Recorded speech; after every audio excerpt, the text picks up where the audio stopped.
कोई video editing नहीं, कोई फैंसी ग्राफिक्स नहीं, बस आप और मैं और एक कहानी जो इंस्पिरेशन से भरी हुई है। ये आवाज़ है स्टीव जॉब्स की, एप्पल के को फाउंडर और दुनिया के सबसे विजनरी लोगों में से एक। 2005 में स्टैनफोर्ड यूनिवर्सिटी में उन्होंने जो स्पीच दी थी, वो सिर्फ ग्रेजुएट्स के लिए नहीं थी, वो हर उस इंसान के लिए थी जो अपनी ज़िंदगी में कुछ अलग करना चाहता है। आज मैं आपको उसी स्पीच का पहला हिस्सा सुनाने जा रहा हूँ, जिसमें वो अपनी ज़िंदगी की पहली कहानी बताते हैं। और हाँ, ये स्पीच आपको सिर्फ सुननी है, देखनी नहीं, क्योंकि असली असर तब आता है जब आवाज़ दिल तक जाती है। Part 1 Connecting the Dots। मेरी पहली कहानी डॉट्स को कनेक्ट करने की है। मैंने रीड कॉलेज में एडमिशन लिया और सिर्फ 6 महीने में छोड़ दिया, पर उसके बाद भी लगभग 1.5 साल तक मैं वहीं घूमता रहा, कभी किसी क्लास में, कभी किसी में। अब आप सोच रहे होंगे, कॉलेज छोड़कर वहाँ रहना क्यों? क्योंकि अंदर एक सवाल था, मैं क्या करना चाहता हूँ? सच कहूँ तो मेरे पास कोई जवाब नहीं था, और कॉलेज मेरी उस कन्फ्यूजन को और बढ़ा रहा था। मेरे पेरेंट्स की सारी सेविंग्स मेरी पढ़ाई पर लग रही थी, और मुझे समझ नहीं आ रहा था कि ये पढ़ाई मेरी हेल्प कर रही है या नहीं। जब मैंने पढ़ाई छोड़ी तब बहुत डर लगा, पर उसी के बाद जिंदगी ने एक अलग रास्ता दिखाया।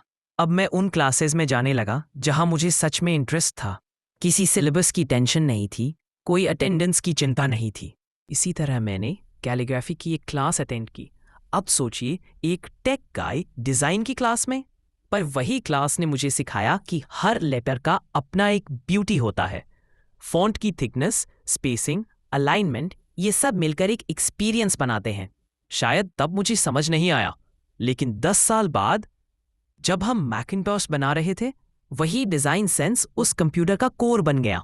आज आप अपने फ़ोन में जो फॉन्ट देखते हैं, उसकी शुरुआत उस दिन से हुई थी। अब सोचिए, अगर मैंने कॉलेज छोड़कर वो क्लास अटेंड न की होती, तो शायद मैकिन्टॉश वैसा कभी न बनता। अब पॉइंट ये है, जब आप किसी मोड़ पर होते हो, तो आपको नहीं पता होता कि आप जो कर रहे हो वो कितना इंपॉर्टेंट है। डॉट्स तभी कनेक्ट होते हैं जब आप पीछे मुड़कर देखते हो। आज जो डिसीजन आप ले रहे हो, वो कल इसी बड़ी कहानी का हिस्सा बन सकता है। लेकिन उसके लिए आपको भरोसा करना पड़ेगा अपने इंस्टिंक्ट पर, अपने दिल पर, अपने गट्स पर, क्योंकि कल लॉजिक अभी नहीं मिलेगा, पर बाद में वही लॉजिक आपकी स्टोरी को शेप देगा। Part 2 Love and Loss। मेरी दूसरी कहानी है प्यार और हार की।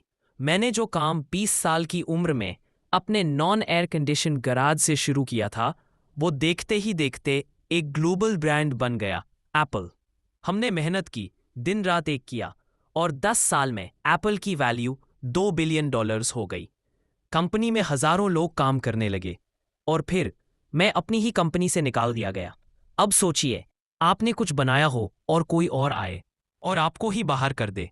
शुरुआत में मैं टूट गया, मुझे समझ ही नहीं आया कि अब क्या करूं। मेरी पहचान ही एप्पल थी और अब वो नहीं रही। कई दिन ऐसे बीते जब मैं बस सोचता रहा, क्या मैं सब कुछ खो चुका हूं? लेकिन कुछ हफ्तों बाद एक बहुत बड़ी बात समझ आई। मैं उस चीज से प्यार करता था जो मैं करता था, और भले ही एप्पल अब मेरा ना था, पर मेरा पैशन मेरे साथ था। तो मैंने फिर से शुरुआत की।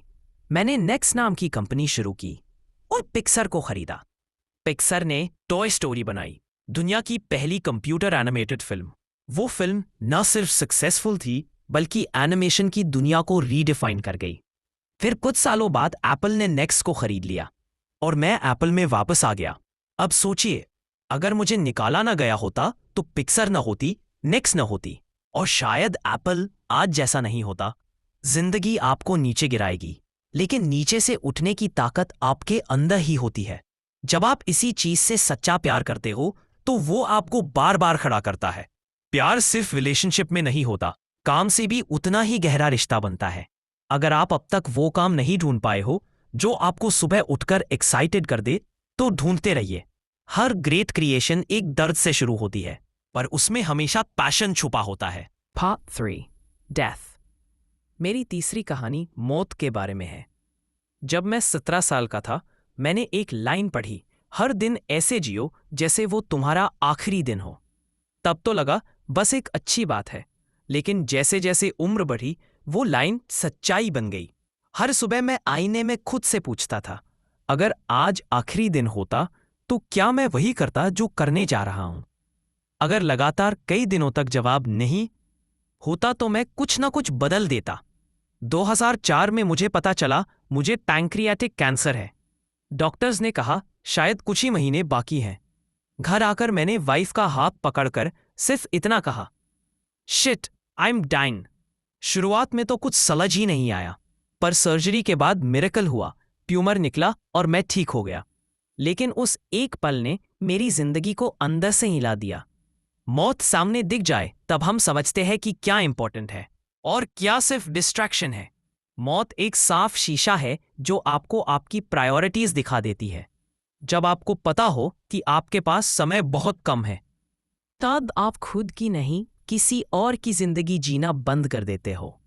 आप लोगों की एक्सपेक्टेशन से आजाद हो जाते हो, दूसरों की सोच के शोर में खोना बंद कर देते हो। आप अपनी इनर वॉइस को सुनना शुरू कर देते हो और वही आपकी सच्ची डायरेक्शन होती है। आपके दिल को पहले से पता होता है कि आप क्या बनना चाहते हो। बस हिम्मत चाहिए उस आवाज को फॉलो करने की। स्टे हंग्री, स्टे फूलिश, और अगर जिंदगी फिर मौका दे तो खुद को एक बार और रीइन्वेंट करना। Thank you. अगर आपने इस पूरी स्पीच को ध्यान से सुना है तो नीचे कमेंट में एक छोटा सा हाँ जरूर लिखिए। ये एक छोटा सा शब्द है, लेकिन आपके और हमारे बीच एक डीप कनेक्शन बनाता है। और अगर आपको ऐसा ही और कंटेंट चाहिए तो वीडियो को लाइक कीजिए, चैनल को सब्सक्राइब कीजिए और कमेंट में ये ज़रूर बताइए कि आप चाहते हैं मैं ऐसी और एक ही वीडियो लेकर आऊं। आपके एक कमेंट से हमें मोटिवेशन मिलता है और हो सकता है अगली कहानी आपकी फेवरेट बन जाए।